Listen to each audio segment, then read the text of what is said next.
Well, it's Thursday before class week, so it's time to put all the projects up and get ready, but thought I'd share where we got to. So if you didn't know it, we are taking the old version of this. This is the Rogue rig. It's what we use to simulate brakes. There's the older one, and we're converting it to Siemens. And I got my 4-day experience Siemens programming expert here. But yeah, go ahead and hit the buttons on this one. So if you didn't know, wrong buttons. Yep.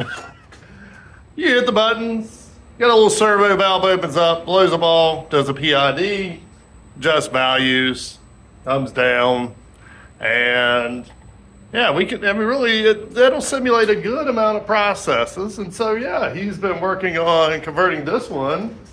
So we pop it open. Yes, it's messy. No, it won't get cleaned up that much. This is designed to be a real world machine. Yes, the Rockwell IO does not connect to the Siemens, but I didn't want to lose my wire placements because there are no wire labels on this side. We do have wire labels on the brake side. But so yeah, until I get the part in, which we do have the part on order, then I'm not taking my wires loose for that. But he's put the G2 in. He put a ProfiNet version of the Siemens in. We did decide to switch over to the Turk. I had another place for the Banner 8-port IO, so we decided to put a Turk Fin 20 in here while we were doing this. And he actually has it running on the PowerFlex 525. Now, I'm not going to do that in the long term because I don't think that's very often that you would run them on Ethernet IP. I think it would be ProfiNet. Unfortunately, the G120 drive, oops, I just took it out of here, will not fit into this one. So I'm looking at a Schneider drive with ProfiNet. I think that's the route we're going to go. He hits the buttons on this one.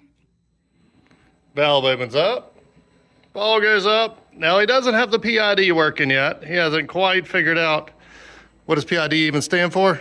Proportional interval derivative. And he's got to learn a little bit more about that. But for a 4-day TIE portal experience programmer, that isn't too bad.